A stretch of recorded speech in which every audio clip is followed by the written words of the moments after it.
Oh, I don't know.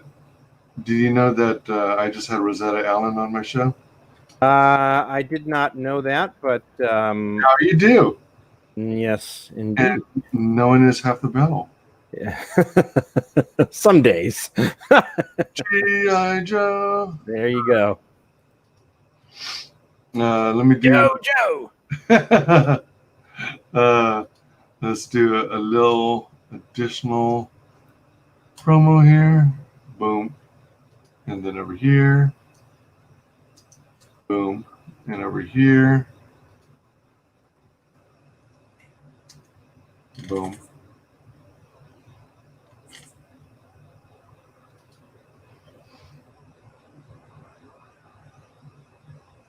Hello and welcome to WyzGyz Entertainment. This is your host Wyman.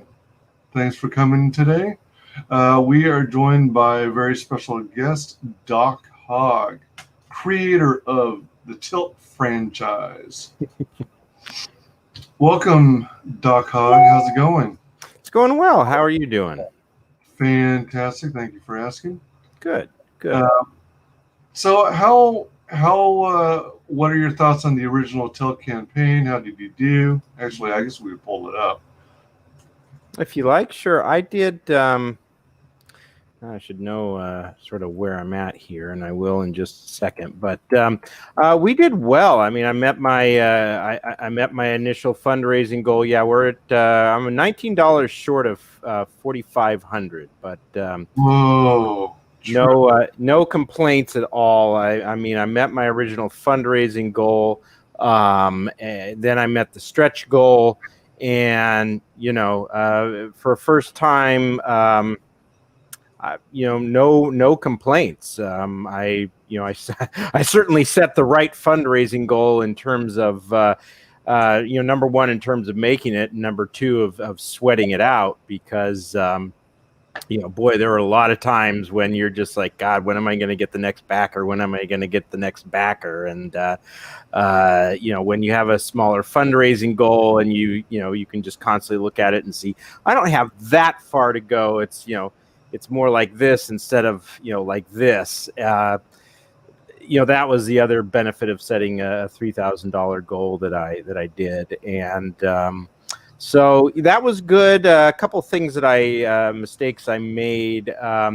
One is, I was almost halfway through the campaign when Adam Post suggested me that the tagline should be "Superheroes Meet the Sopranos," and I really wish I had just thought more about that prior to the campaign. But no one had really discussed taglines with me, but on the other hand, it wasn't advice that I sought either. So I just, make sure your tagline is really something that grabs you. I was lucky Adam suggested that, because it's a real nice, it's just such a nice, succinct tagline, and really can, just grabs you.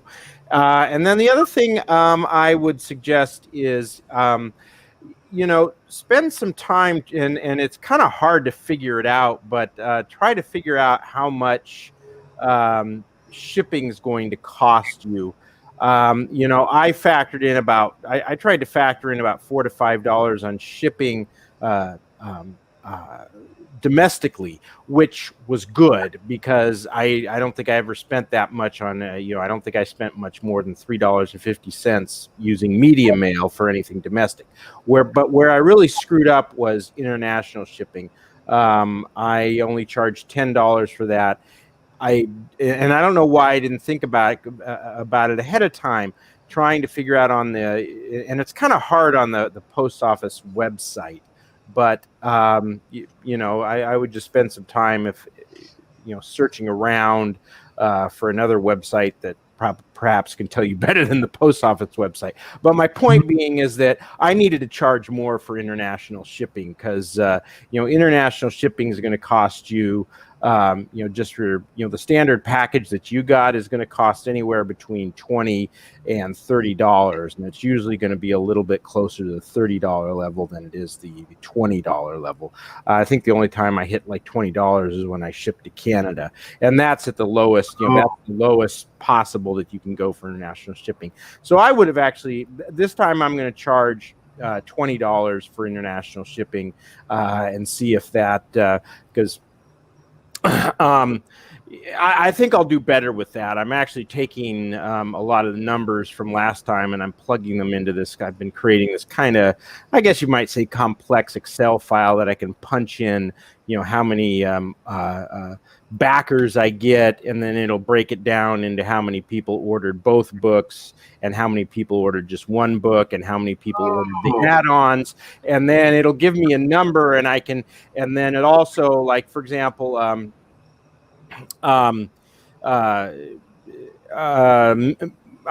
printed through Mix'em, and they have, I don't know, I guess you call it Ben points, where you reach a certain number of comics and then the price per unit drops, like, you print 150, but you go over 150 and the price drops, and then the next level is like 250. So I've programmed that in as well. So I'm starting to get a rough idea of how many backers I'm going to need to at least break even this time, which I did not last time, which is fine because I considered it an investment.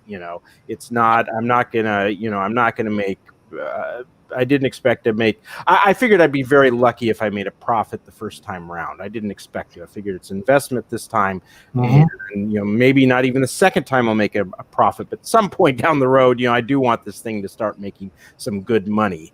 But this time, I think if I can double, at this point, it looks like if I can double the number of orders, double the number of backers, rather, I will about break even, maybe do a little better than that, is what it's looking at like right now. I still have some adjusting of the numbers to do and a few other things to add first, but it's at any rate, so yeah, that's just a couple of mistakes I made, and you're going to make those mistakes, and you just got to say whoops, and go back and learn from it and fix it the next time. So whoops, there it is. So rewinding a little bit, actually, hold on, let me I got the chat. Matanui says, we're sure it's tilt and not tit. To be honest, there are days that I'm not sure. and you will be even less sure when you see some of the art that I've got for you guys this evening. So welcome, Rosetta Allen. Hail Tilt. Love you guys. Love you too. Rosetta's pretty awesome. She is. She had me on the other day on Sunday to promote the sign-up page for Tilt 2, and last 10 minutes or so, it got really emotional. I was almost moved to tears, which is not particularly easy to do. I mean, she was just, and it was, it wasn't just, she doesn't just get out the shovel and lay it on. It comes from the heart with her, and you can feel it. And it was really, I felt just really, I felt really wonderful after that. She's a lovely human being. Oh yeah, for sure. No doubts about it. So rewinding a little bit. So your goal was 3,000, did you say? Yes, and yeah, that was really. I was initially I was thinking in between $4,000 to $5,000, and then just as I was about to launch was when COVID was the Mexican beer virus was hitting, and so I went and I talked with my friend Jeremy Lott, and I said, really. What do you think? He said, I think you should knock it down to closer to 3,000 with this pandemic starting. And I thought about it for a while because I really did want to have a $4,000 fundraising goal. It was gonna it just would have been better in terms of at least making back the initial investment I put into it. But I really thought about it. I'm like, the economy, people are, states are starting to shut things down. And, when the economy goes into the tank, the first thing people cut back on is their discretionary spending. And so I just said, let's go with $3,000. And, that was probably, if I were to list my if I were to really rank my 5 best decisions, that would be in the top 5. Now, with it being at over 4,000, does that mean you've recouped your initial investment, or you still? I recouped the investment, what I paid my artists and colorists and all that stuff. I did recoup most of that, but there's printing costs, there's mailing costs, so you add those in. I'm in the red on this, but again, that's okay. It's like I said, it was an upfront investment, and hopefully the other thing I've done is I've established the reputation of getting this stuff turned around and getting it into the hands of backers quickly. My campaign ended May 21st. I started shipping on June 16th. So this time, I want to keep that up. I want to really be able to, say every time I started shipping about a month after, and sometimes sooner, right after the campaign officially ended. So that was, I was pretty happy about that. And, there, of course, like the other day, I heard from a gent who in Australia who just gotten his stuff. And I was like, that's interesting. So I went back through my receipts and I'm like, wasn't that one of the first foreign ones I sent? My God, how long does it take? But that's foreign shipping, and it's that can be real hit or miss. So, but you'd figure Australia would have a postal system, on par with ours, but you never know. So it arrived intact, hopefully? Yeah, I have not had any complaints of anything not arriving intact. Nice. Yeah, good YouTube video I checked out on what to do, and I really need to make mention of that in one of my upcoming videos. But it was really good on how to handle the Gemini mailer, and then said, go out and get blue painter's tape to hold it down, the book and anything else down in the magazine, because or the comic in the mailer, because it stabilizes it, so it's not bouncing around and maybe munching the corners or something. And number 2, painter's tape is the best because it's much less likely to actually rip the bag or anything else when you peel it off. And then you get your packing tape, and you not only seal the seam. He said, make sure you cover both edges, both ends as well, because that keeps, if it gets left on somebody's porch or doorstop and then it rains, and, they've left it, standing, not on its side or its bottom, but, lengthwise, water will seep in unless you tape that over. So that was really helpful as well. And I think that's just one of the reasons that, thanks to that video, one of the reasons I've really not had any problems. What I've had a few minor problems was, one, I got an address wrong. I put in the wrong apartment number. I think it was like, I put in 44 and it was 414. So I had to resend that one. And then one person, just for whatever reason, didn't get their stuff. Well, 2 people didn't get their stuff. One is I somehow screwed up the zip code on one, but I took care of that. And then the other one, for whatever reason, just never showed up. And I went through my receipts, and I know I sent it, and I know I had the right zip code on it. So I just sent it out again, and he got it the second time. So, you're going to have some hiccups like that, I think. And given that I only really had really only had 3, and none of them, thankfully, were the foreign ones so far, which would cost a lot more to replace because of the shipping. But I thank my stars for that. Oh yeah, for sure. Let me see something here. All right. You spoke briefly about a tagline. So, do you say that was Adam Post you were working with? Yeah, well, no, I was just on, I want to say I was on Wanger's show promoting this about halfway through, and Adam was looking at it, and he said, what you've got up there, is okay, but you really need a stronger tagline. And he said, something like superheroes meet the Sopranos. And it was like, within about 10 seconds, I'm like, yeah, that's a really good idea. So while I'm on the show, I actually go into my edit on Indiegogo, and I put it up right then and there. I'm like, yeah, let's use that before I forget. So, cool. And the new one is the superheroes meet the Sopranos, and the Sopranos get whacked. If for anyone watching who doesn't know doesn't know the plot here, basically the main character, Jennifer Poehler, her dad is murdered by mobsters, and in the afterlife, the mobsters are now after Jennifer. In the afterlife, her dad begs a spirit to protect her, and he gives her the power to make the kings, queens, and jacks in a deck of cards come alive. They're there to protect her, but the price of that is she has to use them to eliminate the mobsters who murdered her dad. And that gets, you've read it by now. Well, at least I hope you have. And if you haven't, don't admit it.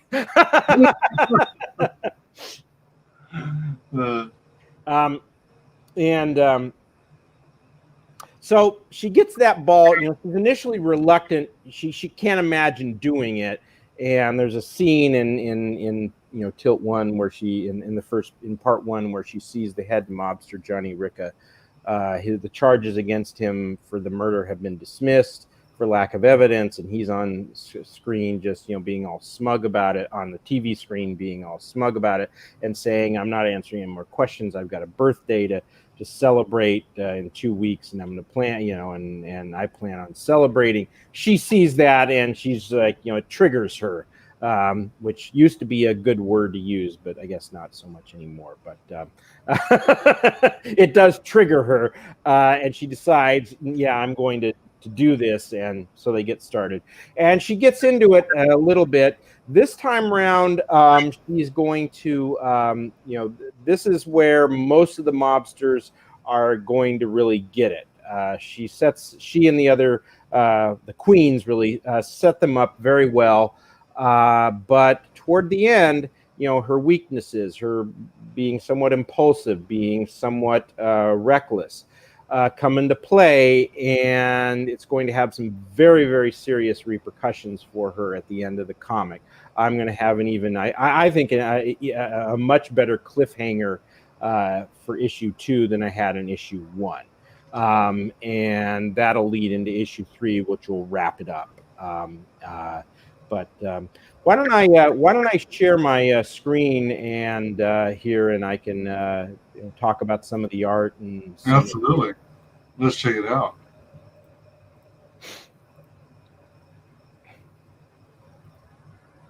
Okay to share now? Oh yeah. All right. Okay, this is just the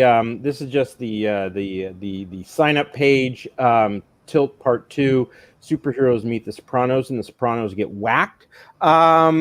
You can you've already, let's see, have you dropped? No, I don't think you've dropped it into the chat yet, but that's all right.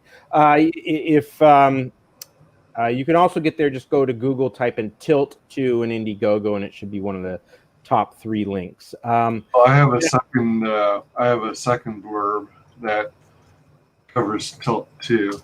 Okay, awesome. Thank you. Go. Woo! All right. Yeah, if you sign up, you will be getting a free Tilt magnet with your purchase.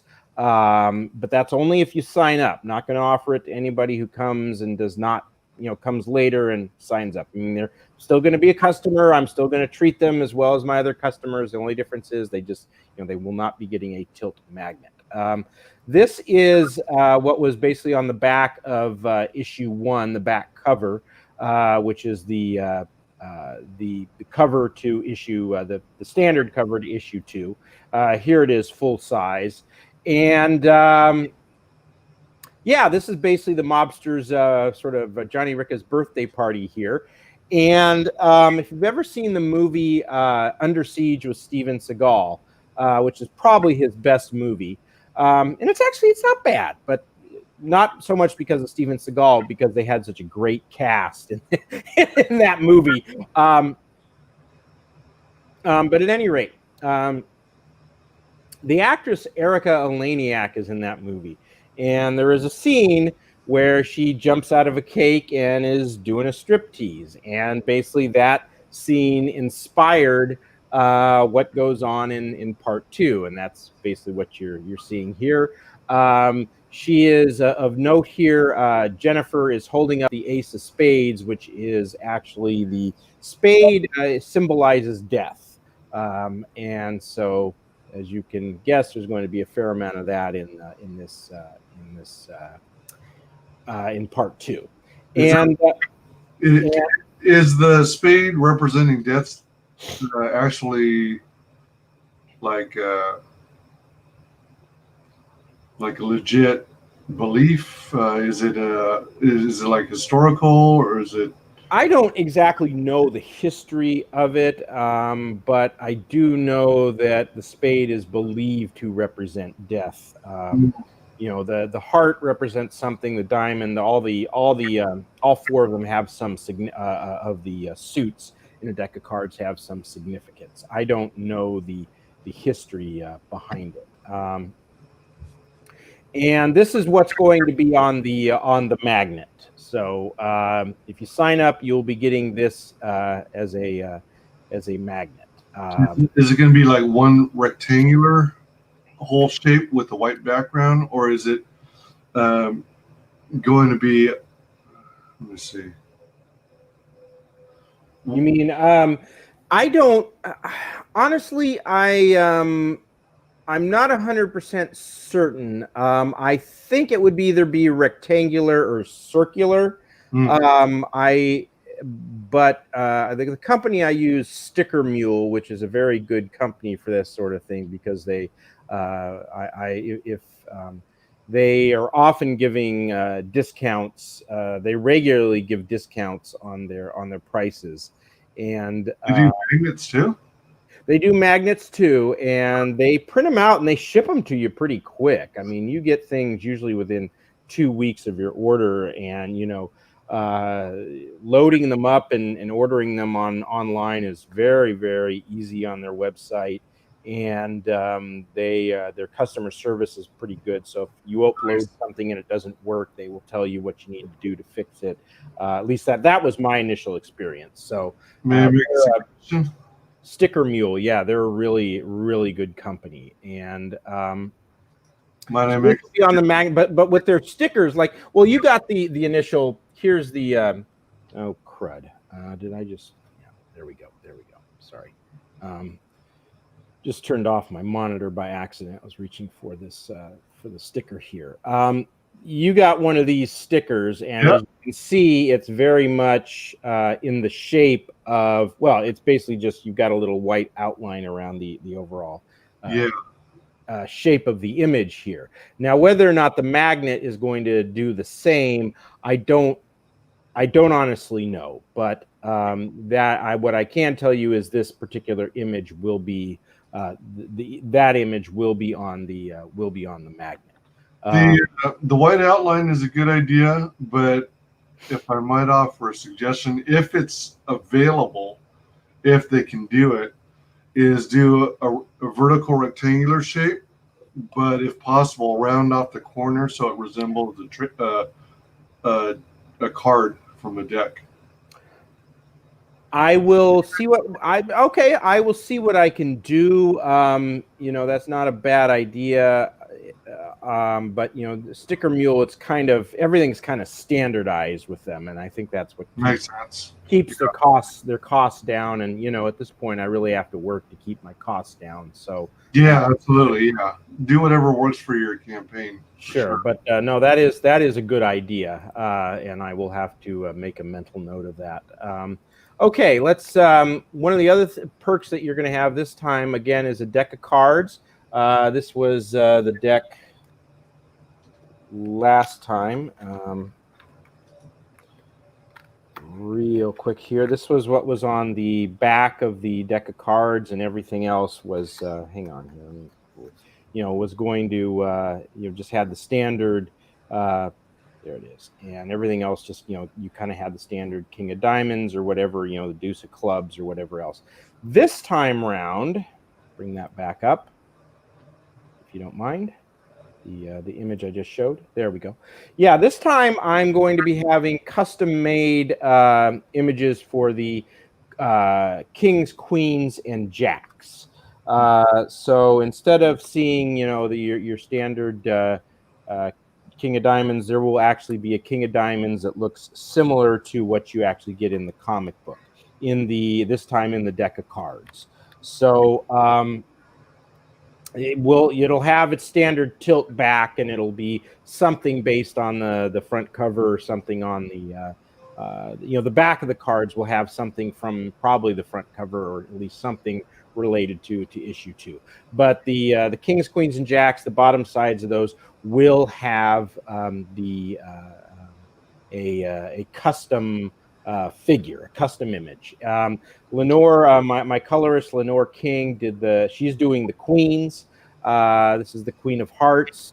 This is the Queen of Diamonds, and this is a nearly finished Queen of Clubs. The image here, these boots actually need to be red, and from the waist down to the boots needs to be black. So she's gonna be finishing that up, and then I should hopefully have the Queen of Spades very soon. Having some other artists, the guy who did my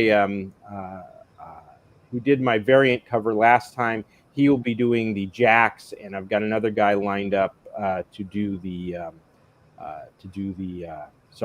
kings. And then I'm probably going to I'll have another image of Jennifer on one of the aces, probably the Ace of Hearts. So there'll be one ace that has an image as well. So you're commissioning different artists to do different suits of the deck. Yeah, different. The different not suits but ranks. So queens, jacks, and kings. Since I can afford to do that this time round, and there's a printer who does not charge extra to put additional images on the bottom side. So actually prints cards that I think are going to be I'm going to use a different printer this time. The quality, I have a couple of decks from them that this last time they came out good, and they're a little cheaper. They were a little slow, so I'm going to have to work on that. But it's good quality and cheaper than the ones I used last time. So the decks of cards, those weren't handled through Sticker Mule, right? They were through some other company? Yeah, I'm trying to. Did I use Superior Pod? Who did I use? Hang on a second here. I can tell you that. I don't think Superior Pod was the one I used last time. I think they are the ones I'm going to be using this time. The other company did a really nice job, but they were slow to fulfillment. No, Superior. They were actually very they were pricey. Okay. Superior Pod's the one I think I'm going to be using this time. So you said like the Queen of Hearts, the King of Diamonds, and whatnot. They're going to be custom images on the face side, Yeah. On the back side, what was the image that's going to be on the back? I don't know just yet, but it'll be something, you know, similar to what you got last time, but, you know, based on issue 2. So, you know, issue 1 had her in a green dress, satin green dress with a black leather jacket. That's what you got on the cards for part 1. And you're going to be getting something like that for part 2. So Do you think you're going to for the deck of cards. So. And with the deck of cards, do you think you're going to do something similar to the way you did it the first time? Put them in one of those box sleeves, and then stick one of the stickers on the backside? Very, very likely that I'm going to do that. Good idea. Yeah. Well, one of the reasons this one, the hang on, who did I? Who did I use? I'm still. You got my mind going on who I used last time. So I've got to get that. Yeah, go for it. Shut. Yeah, I just found it. They were called Shuffled Ink, and they did a nice job, but they, you know, it's just you know, if I knew that I could get 500 people ordering a deck of cards, then I would go back and use them again, because once you get up to 500, their price drops, you know, precipitously. But Superior Pod, you know, I know if I only get, you know, if I get only 70, which is probably more closer to what I'll actually get, that, you know, I can keep the price down, you know, keep the price reasonable. At any rate, you were, what was your question again? Just asked. It had something to do with the deck of cards, and well, I think I already answered. Oh, yeah. Well, Shuffled Ink actually sent it. I actually sent the box, the tuck box, as it's called. This time around, if I use Superior Pod, I'm actually going to have to buy separate tuck boxes, and I've got there's some place that sells them, and yeah, well, they'll be just straight white boxes, so they're going to need a sticker on them so that you'll know what they don't have the see-through thing. Right, no see-through window already. No, yeah, no window, but so they'll definitely need to have a sticker. So. Okay, that'll be cool. So, are you? One more image here that I should probably bring up, and let's see. Yeah, this is going to be one of the pinups you'll be able to buy. We call this Jennifer with the junk in the trunk, is what I prefer to call it. This is done by the same guy. If you look a little bit over my my right shoulder, you'll see I've got two you know, I don't want to posters. Yeah, my posters are hanging up. I've actually put them in frames, but all right, cool. Oh yeah, but the one is the one that's closest to my head. That was the one Lenore did. The other one was the gentleman by the name of Arch Cider. That was actually fan art, and he sent it to me. I'm like, my God, this is awesome. Let's put this as part of the stretch goal, and you know, let's talk about a price. And we worked it out. So I went back to him this time, and so this is what we've got started on here. If you want to just bring the other image up real quick. Yeah. And yeah, she's, as you can see, a couple of nice things here. She's holding up the Ace of Spades, and basically her hand there is the only thing that's not the jacket. Only her hand is covering up her breast. And we do. Let me bring this up a little bit here. He's working on the face a little bit because her eyes, I think, the mouth and the eyes make her look, I think, a little on the ditzy side, and we want a little more of a come hither look. In particular because Jennifer's not a ditz. She's actually pretty intelligent, and she's not the sort of Erica Eleniak character in in Under Siege. She's actually quite bright, so we want more of a come hither look. But this is shaping up very nicely, and I'm hoping to have this the final one with it all colored sometime next week. So yeah, that's pretty cool. Lenore's going to do another pinup. We're kind of discussing what she's going to do, and she will, of course, be coloring issue 2 as well. I've got the same artist, Marcos Lima. He has. Oh! I do have. Yes. Hang on. Yeah, here we go. These are the pencils. It's getting. He sent me the pencils for the first 6 pages, so we are actually. It is actually in production. This image here is this is the head mobster here, Johnny Ricca, right here, and this is the hitman Jack Tessio. This guy here, we're calling him Pietro. It's actually my brother Doug. he bought one of the tiers where you get drawn into the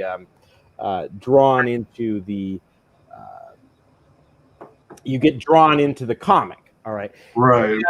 Right here, basically, Johnny Ricca is chewing out Jack because Jack has not been able to figure out what's been going on with the mobsters that were killed in issue 1. And at the end of issue 1, you saw that Jack had been passed over for becoming a made man, and he also knew something was up with Jennifer Poehler. He wasn't sure what, but he was going to. He suspected that maybe the birthday party was Johnny Ricca's birthday party was going to be a target for a hit. And of course, he's ambitious, wants to move up. So what better way to do that than to have someone else make some room at the top for you, right? And what this scene is really doing here, it's bringing a couple of things together. It's doing 2 things. One is it's reinforcing that Jack is increasingly on the outs with Johnny Ricca, and so not that Jack Tessio has much of a conscience to begin with, but that he has just even more motivation to betray him. And then basically this is Johnny Ricca's supposed to be his city home, and we're gonna make my artist is gonna make this smaller, and there's a couple reasons for that. One, it's a home in the city, and the actual slaughter, if you will take place in Johnny Ricca's country home, which is going to be this big, really nice place that he gets away to. So the city is going to be a little smaller, and city home is really smaller. And the other reason not only because it's kind of in the city, but also because I want it to be a little bit smaller because I want the country house to be the large one, in that it will kind of tell people, or the image reflects that this is where the really big event is going to happen.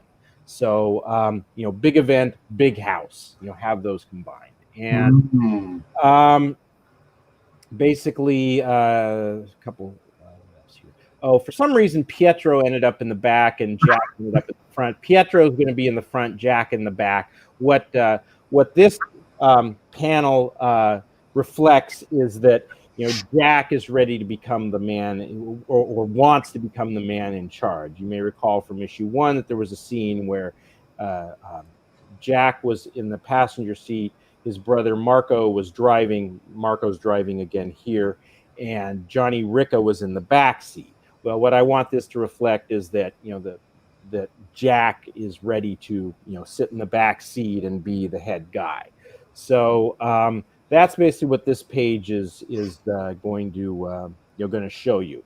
So you can update notify the artist that he's got to switch the. Yeah, I've already done that. So we're good. Don't to get too far into it. Only yeah. Well, I want him to do it before he gets to the ink. So Yeah. But I mean, for Christ's sakes, I sure as hell don't want my brother in charge of anything.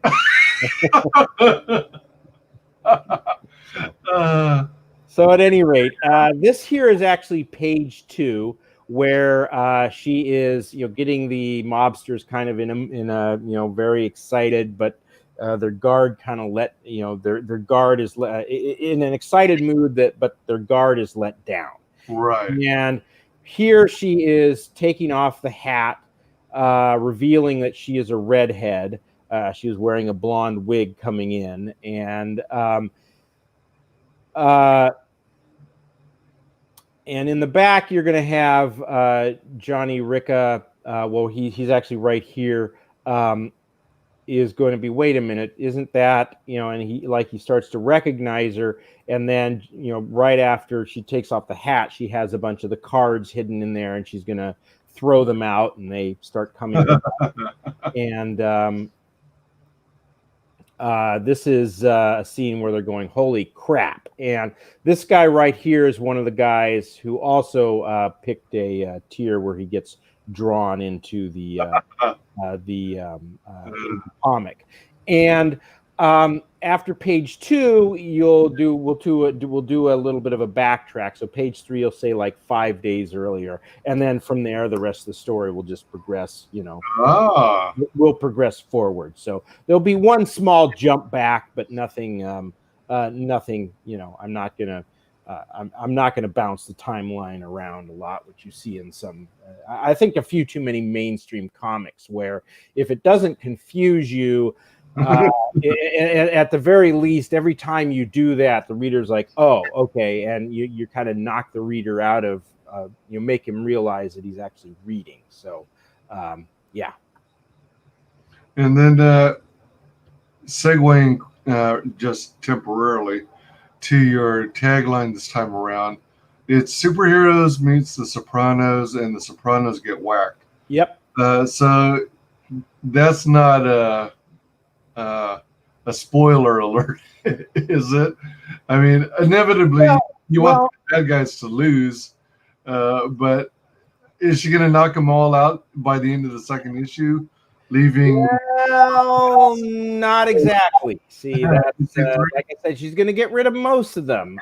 But I'm not revealing exactly how it's going to end, and I'm also not revealing exactly how things are going to play out in the big slaughter here. I mean, it's not just a slaughter for the sake of having a slaughter. I mean, it's that, yes, but it's also going to.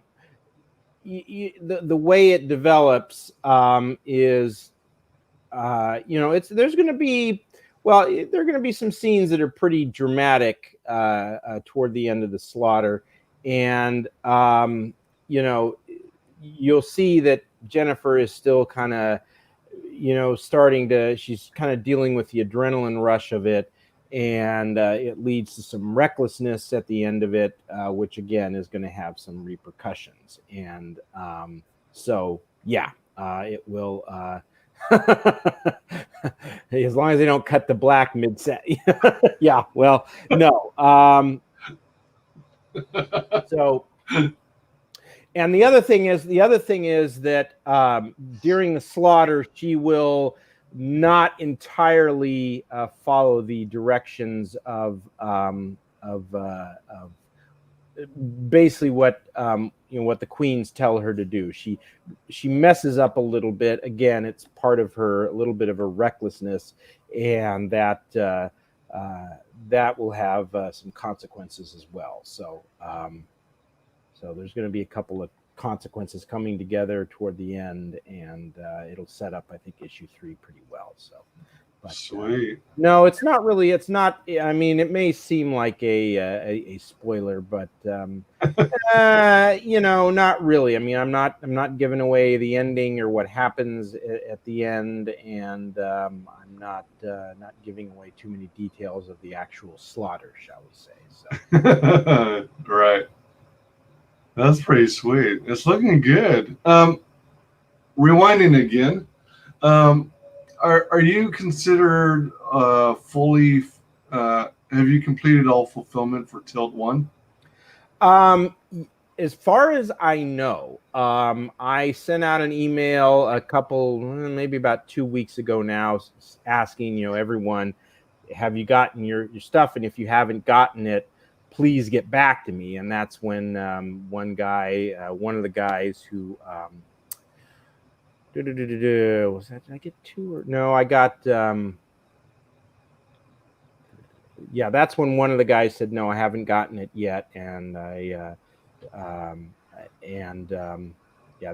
trying to think what one was actually the one with the wrong apartment on it that I mentioned, that actually got sent back to my PO box. I knew that one. The second one was a guy who is actually he's actually going to be doing the Kings. He sent me some art to look at and said, yeah, he texted me or DM'd me on Twitter and said, when am I going to get my copy? And I said, I know I sent it out, and so that's when I looked and realized I'd goofed on the zip code on that one. But all right, yeah. So, but I sent that one out to him, and he just by happenstance sent me some art that he was working on. I'm like, damn, that's good. Let's talk. I want to have different artists do the characters in the deck of cards. The kings, queens. So I said, I have someone lined up to do the jack, someone lined up to do the kings. Would you be interested in doing the someone else lined up to do the queens? Would you be interested in doing the kings? And he said yeah. So we've worked that out, and that'll should be getting that started soon.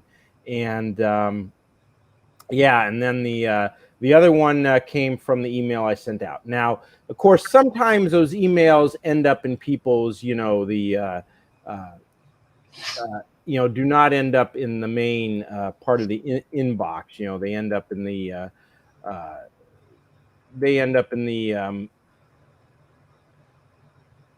Catch you later, Rosetta. They end up in the social or the promotions box, and so I don't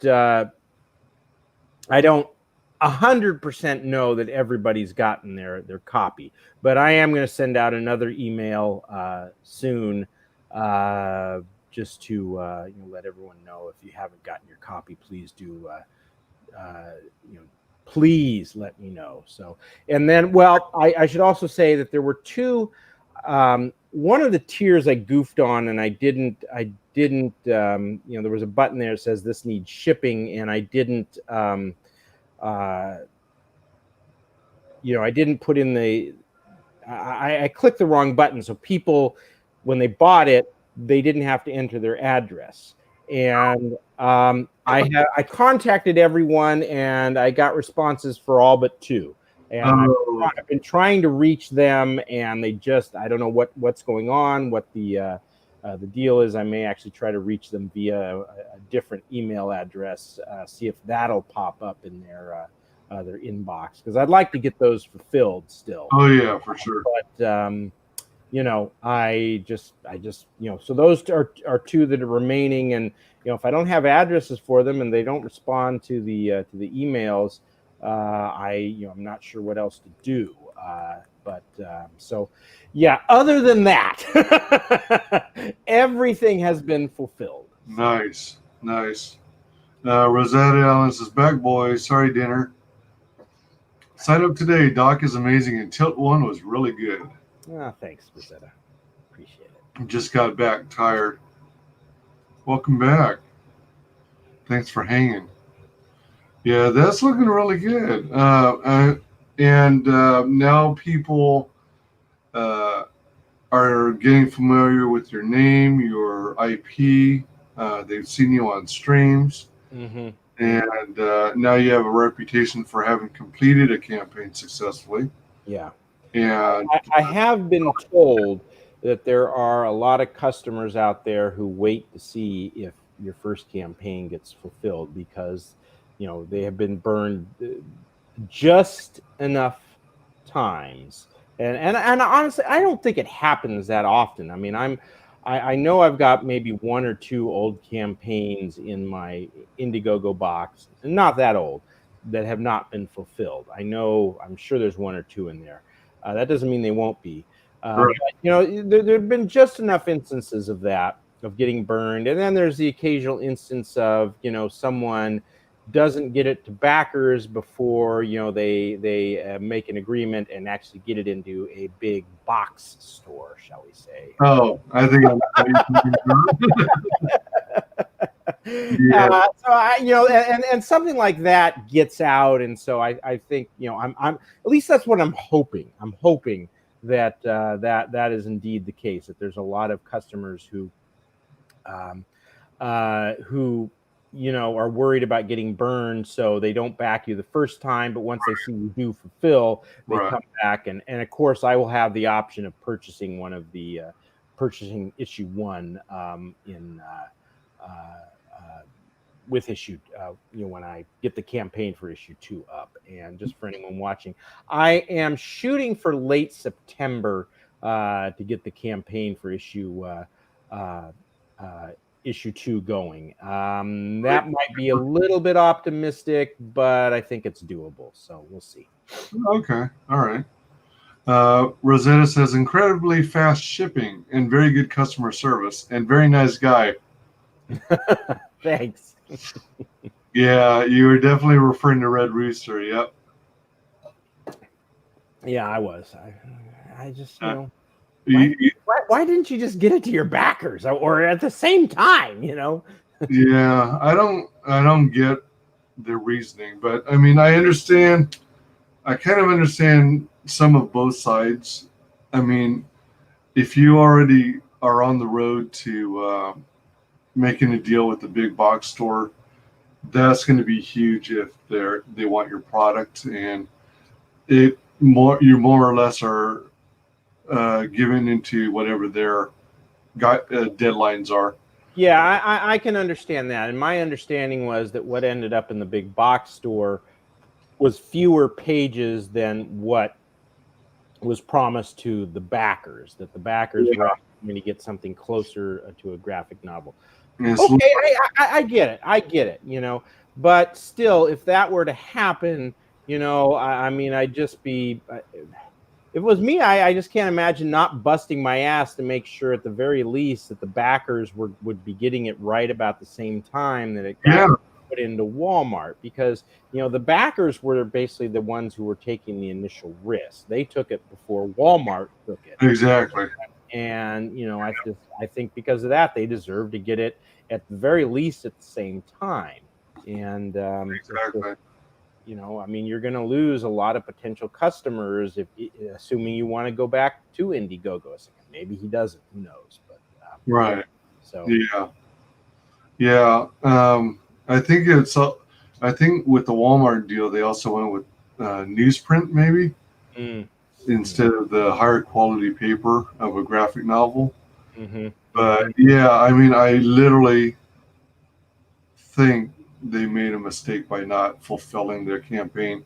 I mean, if I remember correctly, they were more than fully funded, so they had the money to get it done. I mean, if they absolutely had to, then they could have hired a fulfillment company. But they should have gotten those books out. They really should have. Rosetta says you deserve more backers. Your books are really good. I appreciate that so much. To anyone watching, Doc is everything I said. Awesome guy, and I don't blow smoke. Tell him to do better pop out chat next time. Otherwise, amazing. Pop out chat. Better pop out. Oh, I think she means the you know, the word balloons. We were talking about that the other day. She found that a little confusing, which you know, I'm going to take a look at that and see if we can improve it this second time around. So was it not? I think it was. I think she just thought maybe some of the pages were a little too busy, and that, you know, there were a lot of word balloons that you know, someone says something, you know, person A says this, and then person B responds, and then person A responds underneath, and sometimes you have a few too many of those, and maybe it. Oh, all right. At first, I thought it might have also been the tail of the speech bubble was pointing to the wrong person or to a piece of empty space, so it's hard to figure out where the voice was coming from. Yeah, I know it was not. It definitely was not going to the wrong person. I was very, very careful about that. So Gotcha. I forgot the term. Been streaming since 7 a.m. Egads, you're a workhorse. 7 a.m. Woo, that's wild. Yeah, that looks good. Were there any other images that you were wanting to share? no, that's about it. I think yeah. So Yeah, do back tilt part 2 as soon as you can, or not back it, but sign up for it. Like I said, you're going to be getting a free tilt magnet with your purchase, and yeah. and how many pages are you estimating this issue to be? Oh, 32 again. 32 again. 32. So So it's going to be a floppy, right? yes. All right. Same, like I said, same print, same paper quality, color, the whole smash, same as last time. And then at the bottom of the early sign up, it says, I'll be offering all of the same swag as I did for issue 1 with some nice additions. This time I'll offer 2 pinups for the price of 1. And the deck of cards will have custom kings, queens, and jacks. Yep, there you go. Looking forward to that. Mm-hmm. Sweet. All right. Well, it's looking good. And you said roughly late September is when you're going to try and launch? Yeah, late September would be the best. That way it would end in late November, and I could potentially start shipping. I'm supposed to go out to California for Christmas, take my son to see the grandparents. Now, I don't know if we don't have a Mexican beer virus vaccine by then. I don't know what exactly I'm be doing for Christmas this year, but Yeah. I'm just assuming I'll be heading out there this year, and I would like to be able to get everything fulfilled before I need to go out there. So Yeah, for sure. that is. Yeah. Even if they supposedly release a vaccine, I wouldn't even trust it, to be honest. I'll be one of the first people lining up to get it, because I am so done with this whole damn thing. I am absolutely done with it. Friend and I took my son out to mall the other day and we got some chicken at Nando Peri Peri, and it was great to sit there, but the place is still half empty, and the mall wasn't particularly. Oh, the other thing was there was a couple other places we were thinking about eating, and they had lines out the door, which you would otherwise almost never have. But why do they have? Because you can only do limited seating, and Yeah. look, I get it. I understand restaurants, and I understand the limited seating. Right. My big problem with the thing is how quickly we shut down the economy. And, Yeah, that was ridiculous. and I think a lot of that was unnecessary. And Oh, yeah. we have to start balancing things out a little bit here, because shutting down the economy. I'll make this quick. I don't want to rant, but that's going to have consequences too. The federal government's going to have a $3.5 trillion deficit this year. That's going to come back to bite us, I think, in the next few years. So unless we start getting our economy back on track, and at any rate, I'll just leave it at that. But yeah, otherwise, to say that I will be one of the first to get the vaccine, because I'm so done with this. So. Yeah. I tend to be anti-vaccine these days. Yeah. Well, I heard a report that said the coronavirus vaccine has been in various iterations, various strands for tens of years, and nobody's been able to this day come up with an effective vaccine. You're always just playing catch up. Yeah. In the medical industry, always trying to treat the previous generation of strand, and then by then they've already mutated to a new one. But yeah, let me see. This one is particularly fascinating, in at least in the sense of how it attaches to the cell. And I did there was a, I think it was in Science magazine the other day that they managed to run it through a electron microscope, and I guess the way a virus attaches to a cell is it has this thing called a spike, and which it pokes into the cell trying to latch on, and then the spike is attached to something called a stalk, which then is attached to the full body of the virus. And the stalk for the coronavirus has actually 3 hinges on it. So this thing is able to basically go, move around very easily on the spike is able to move around very easily on the surface of the cell, which makes it more likely to attach to the cell, which is what the virus needs to be able to do to actually move inside the cell membrane. And then so that's probably, at least I got the sense that's one reason why this thing is so much worse than other viruses and so much more infectious, is that it's just that much better at actually getting inside the cell. So Interesting. Would you do the honors and sharing with the world how you can be found on social media? Absolutely. You can just right there at Doc_Hog is probably, yeah, you can reach me there. It's a great way to reach me on Twitter, and also my email address is very simple. It's just dhog70, DHOG70 @gmail.com. So. Okay, right on. Good deal. Everybody back Doc Hog's Tilt 2, the sequel. You can find me on Twitter at WyzGyz Tweets, on Twitch at WyzGyz Twitches, on YouTube at WyzGyz Entertainment. Please like, comment, and subscribe. Mark the bell for notifications. When you do so, indicate all notifications. So hopefully you receive word on any new videos and streams. I want to thank everyone in chat today. Thank you to everyone who will watch this on replay. And special thanks to our very special guest, Doc Hog. Thank you for coming on. You're welcome. Thank you for having me.